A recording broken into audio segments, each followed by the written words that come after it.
16-13 win in Nashville this afternoon. I'm Paul Gallant.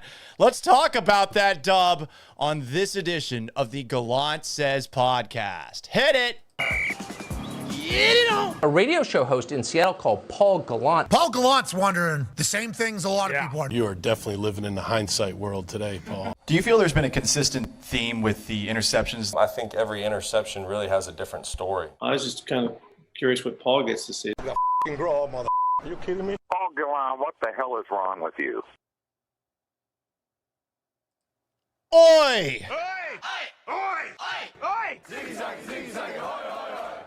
Welcome aboard the Gallant Says podcast. It is Sunday, November 16th, live on YouTube at Paul Gallant.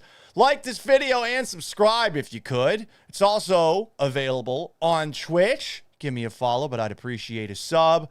On X and Twitter, at Gallant Says Pod. Instagram at Sports Gallant, TikTok at Gallant Says, Facebook at Paul Gallant Sports. You can join the show Monday through Friday and occasionally after major Houston sporting events like this 16-13 Texans win over the Titans today. This week, we're going to be doing the show at 7 in the morning from Monday through Friday. It's available after the fact wherever you get your podcasts, Apple Podcasts, Spotify as well. If you want to cut me off mid-thought, send me a super chat. Bribe me, and I'll play this. I'll get right to you. But I will eventually get to your comments, which you can also leave by email, gallantsays@gmail.com, or a voicemail or text message to the Gallant Says phone line. 281-836-3912. 281-836-3912. Okay. You're probably pissed off that it took the Texans a really long time to eventually kill Tennessee. Right? Awful first half. You're losing for most of it. You get to the red zone. You can't score touchdowns. This team sucks. The Titans, you should kill them like you did the last time you played them. I know there's a lot of nitpicking and a lot of negativity out there. Put it to the side for now. Take a deep breath and embrace the positive. You're back at 500 after starting the year 0-3. That's impressive. Not a lot of teams can do that. Should you have been 0-3 to begin with? Another conversation. But you've overcome it. You're back at 500 with a huge Thursday night football game with wins still in your sails against the Bills in a couple of days. You've won 2 straight games with a backup quarterback starting. 2 straight division games. And a backup kicker today kicked the game-winning field goal, nailed the 3 attempts that counted. Your defense is great. Some lapses late. This is a team that has left a lot to be desired this season, and I can understand being mad, frustrated, upset. This is not me saying don't be mad, frustrated, upset. It's more saying appreciate the positive for a moment. It is hard to win in this league. It's really hard to win. It's a cliche. It gets annoying, but hey, you escaped Nashville with a win where for most of the second half, you did seem to dominate. You have swept the Titans for the second time in 3 years. And you have beaten Nashville 3 straight seasons. You have beaten the Titans in Nashville on the road with a backup quarterback under center for most of the game. That's hard to do. Lots of things to nitpick. I will acknowledge every single frustration you have at some point because I was frustrated. Watching these games, not fun, but appreciate the positive for just a moment. Some of the good things in this game. Davis Mills knows how to feed Nico Collins. 9 catches for 92 yards and a touchdown on the game. He scores that big touchdown in traffic. If you're a backup quarterback, you should do the obvious thing. Get the best player the ball as much as possible. I forget how many targets Collins got last week against the Jaguars. I want to say it was close to 20. 10 targets, 9 receptions, 92 yards and a touchdown. He made some beautiful catches on the sideline. Seems like Mills is really at his best when he's throwing towards the sideline. Certainly does sail some passes, throws them out of bounds, but that was actually a big issue of his a couple of years ago. He was solid in this game. He fed the guys he needed to. Jaden Higgins progressing as a receiver. 4 catches for 55 yards in the game. You like seeing that. Jalen Knoll made the most of his touches. Had a nice return. Had a nice catch on a screen for 12 yards. Needs to get the ball more probably. You've got good receivers. As far as why the offense struggles, is it about the receivers? It's not. It's the offensive line. It's the offensive coordinator. It's the quarterback's play from time to time. But I think these receivers are solid. They could be better. You could have Stephon Diggs who's doing great in New England. You could have Tank Dell, too, who's obviously hurt. But these are solid guys. Other good things from today's game. The defense was great until the end. Cam Ward averaged just 5.2 yards per attempt. He was sacked 3 times. He had a bunch of passes deflected at the line of scrimmage, 2 by defensive linemen, 1 by E.J. Speed, a linebacker. They held the Titans to 17 carries for 58 yards on the ground. 20 of them came on 1 scramble by Cam Ward towards the end. 16 carries for 38 if you take that 20-yard run away. That's pretty damn good. Will Anderson and Danielle Hunter continue to do what they always do. 2.5 sacks combined, 3 tackles for a loss. Sheldon Rankins, Tommy Togiai played well. Togiai and Settle had those 2 deflected passes at the line of scrimmage. It was a cleaner operation, just 5 penalties, no turnovers. So many false starts by the Titans. I mean, look at what they were compared to you. And Matthew Wright, who is kicking for Kaimi Fairbairn as he deals with that quadriceps injury, stepped in and hit all the kicks he needed to. He did have that one doink off the goalpost that was bailed out. Texans got a little bailout on that one where the center, Austin Brinkman, got knocked over. That play is getting called more and more. I think it could have been waved off for sure. But Wright did his job. He doesn't inspire a lot of confidence just looking at his face. No offense. But he hit all of his kicks today. So there you go. The red zone offense. I mean, for fuck's sake, right? 4th and 1 on the 1-yard line. You go for it. I think it was the right call to go for it. I think if you're on the 1-yard line in 2025, even if you're playing the Tennessee Titans, a team you don't expect to score a lot of points, I think you got to go for it. Do you go for it with a backup quarterback? I don't know. Do you call a pass at the 1-yard line with Davis Mills under center? Woody Marks completely missed the blitz pickup he was supposed to have on that play. Mills got sacked. He was sacked 4 times in the game. You had another weird play, and you scored a touchdown on this drive, but there was a draw play from the shotgun on the 2-yard line for a loss. I don't know what that was. I don't know what that was at all. So the red zone offense, it's a fucking problem.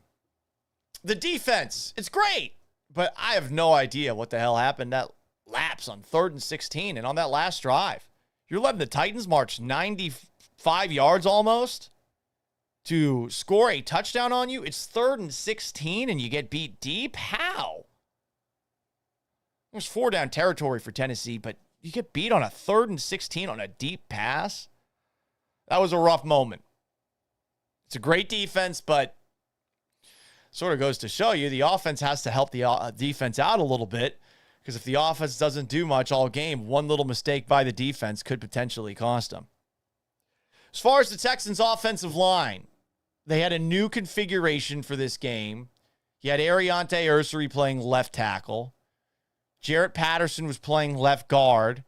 Jake Andrews was at center. Titus Howard, who was back from his concussion, moved from right tackle to right guard. And Trent Brown was back out there at right tackle again. But now you got a question about the offensive line, because Howard gets hurt in this game. And it's not like this offensive line was doing so hot, because the Texans got sacked 4 times. They ran the ball not very well. 18 carries for 44 yards for Woody Marks. 2.4 yards a carry. Ed Ingram was out already. You're definitely going to put Ed Ingram back in the starting lineup when he's back at right guard. We'll see if Titus Howard's out for the year. It does look like a knee injury. Did not look good. Everyone was on their knee afterwards. So these are things to keep in mind.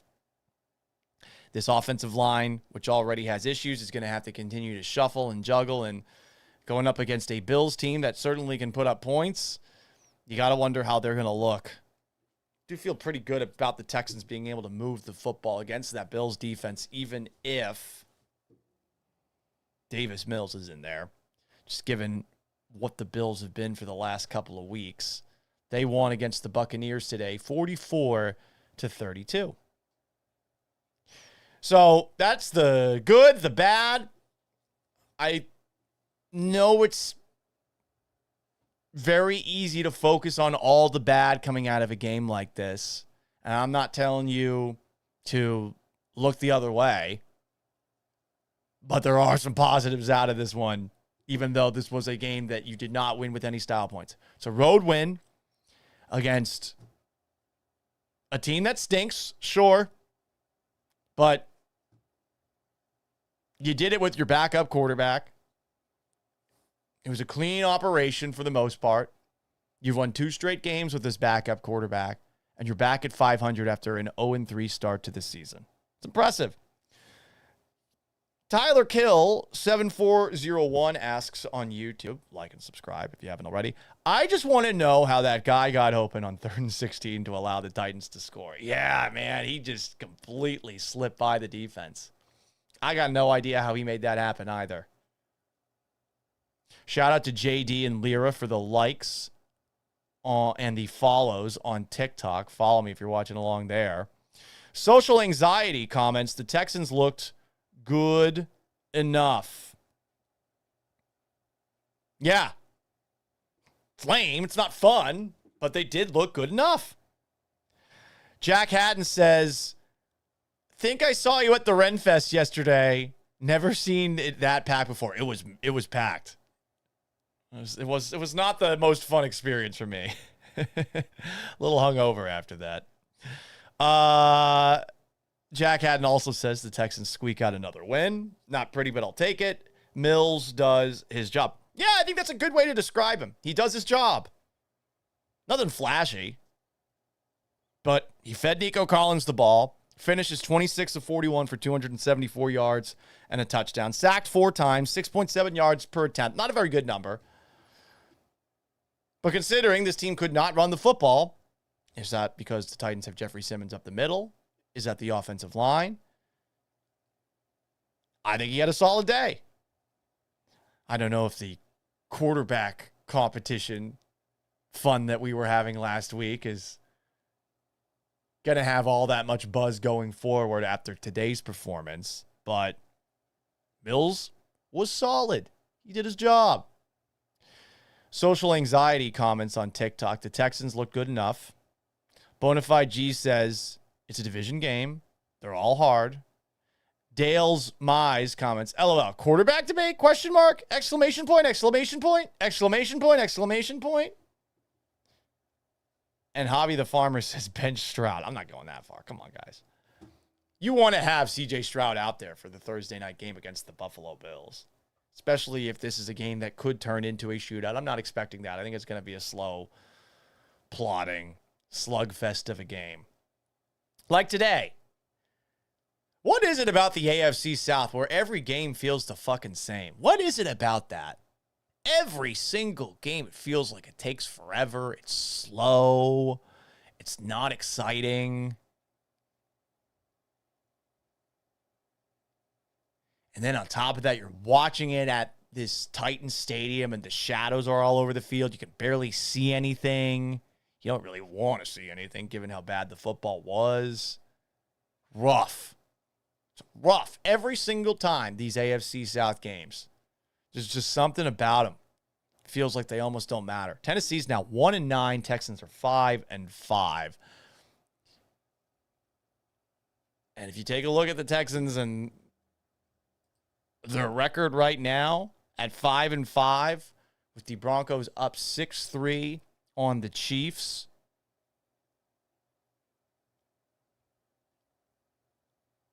Right now I'm looking at the playoff standings, trying to figure out where the Texans are at this moment in time.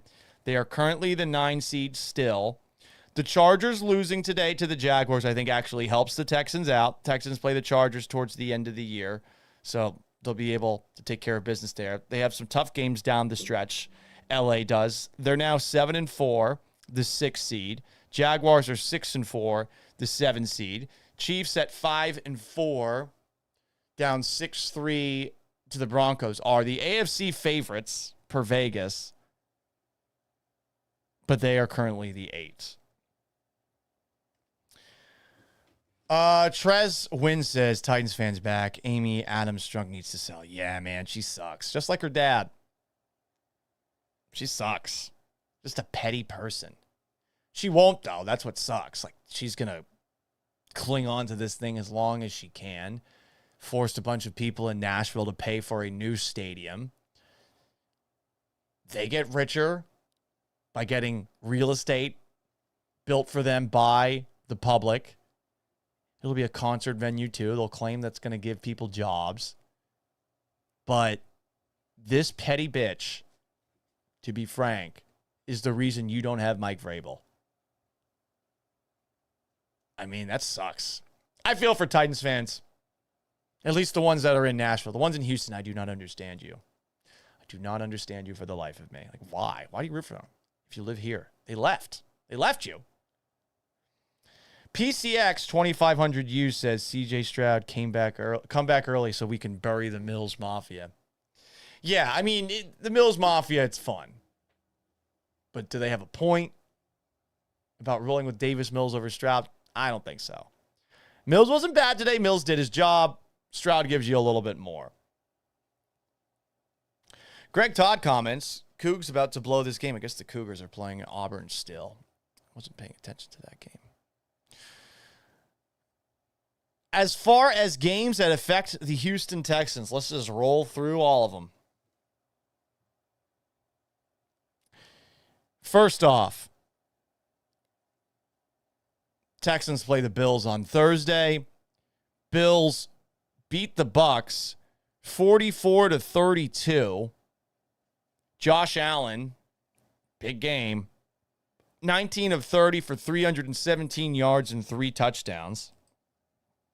He looked really good out there in a game where the Bills benched last year's first-round pick, Keon Coleman. I don't even know who half the receivers are for the Bills. Tyrell Shavers, Ty Johnson, Curtis Samuel, Joshua Palmer. Khalil Shakir only had 1 catch. It was for -3. James Cook didn't do much, but Josh Allen had 3 rushing touchdowns in the game. God damn, a 6-touchdown performance for Josh Allen. Averaged 10.6 yards an attempt. Bucs had some success on the ground. They ran 39 times for 202 yards, a 5.2 yard a carry average. Sean Tucker making it work. So maybe the Texans will be able to run the football against Buffalo on a short week. So that's one of the games that you're paying attention to. I was hoping it would go to overtime because that way the Bills would be as tired as possible for the game. Other games that impact the Houston Texans today. The Jaguars blew out the Chargers 35-6. An ass kicking. Rough day for Justin Herbert. 10 of 18 for 81 yards and an interception. He was sacked twice. He was benched at some point in the game. I wonder if he's still dealing with an ankle injury, but he did have 3 carries, 21 yards. Led the Chargers in rushing. Jesus. These numbers are brutal. So look, Texans, by proxy, beat the Chargers essentially today. It's nice to see the Jaguars actually bounce back to make you feel better about your win against the Jaguars last week with a backup quarterback. It's hard to see how they won this game, though. I guess 47 carries for 192 yards on the ground will do it. Goodness gracious. But Trevor Lawrence, 14 of 22 for 153 yards, a touchdown, and an interception. Jay asks on TikTok, do you think CJ Stroud will be back on Thursday? Great question. He has to practice, I think, twice to be good to go. You have to, I think, pass 2 separate concussion tests. So there's a chance he's not out there. I mean, if he's healthy, they're going to put him in. Don't get it twisted. There's no actual debate here. There's a debate if you want to be silly. If you want to be a silly little goose, you know, or a silly little duck. TB asks, why do they give up after they take the lead? I don't know what was going on that last drive of the game, but the defense definitely fell asleep at the wheel. Other games that affect the Houston Texans, Broncos Chiefs in progress right now. Broncos lead 6-3.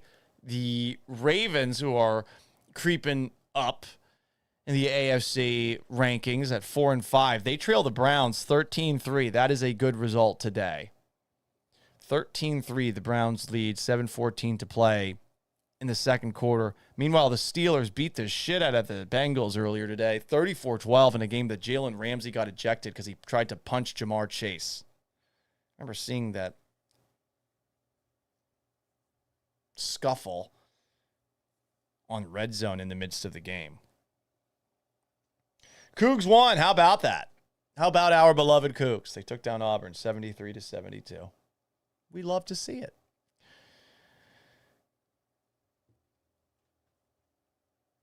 Other games that affect the Texans today.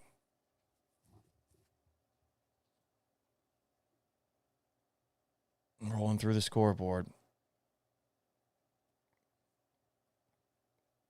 That's it, I think. Yep, that's it. So there you go, everybody. There you go. Take a deep breath. Embrace the positive. The Texans are back at 500 after an 0-3 start. They've won 2 straight games with a backup quarterback, with a backup kicker. The last 2 who kicked today's game-winning field goal, nailed the 3 attempts that counted. It was ugly, but you got to win your clunkers in this league. You're back at 5-5, and the playoffs are not impossible. Just need a little help. And you do have a very difficult schedule coming up. We're going to learn a whole lot about the Texans on Thursday against the Buffalo Bills. A whole lot. So we'll see how it goes. Not very active chat. I'm guessing most people are watching other streams. Appreciate everybody who stopped by, though. Give me a follow on TikTok if you haven't already at Gallant Says, or on Instagram at Sports Gallant. Also on X at Gallant Says, at Gallant Says Pod, YouTube at Paul Gallant, Twitch at Gallant Says. A like, a subscribe, a follow. Anything that you can do to support the show means a great deal to me. It's available after the fact wherever you get your podcast. So if you haven't already, subscribe, rate, and review the Gallant Says podcast on Apple Podcasts and on Spotify. Until tomorrow morning at 7 a.m. Central Time. So long. Farewell. Farewell and adieu to you fair Spanish ladies. Farewell and adieu, you ladies of Spain. and have yourselves a wonderful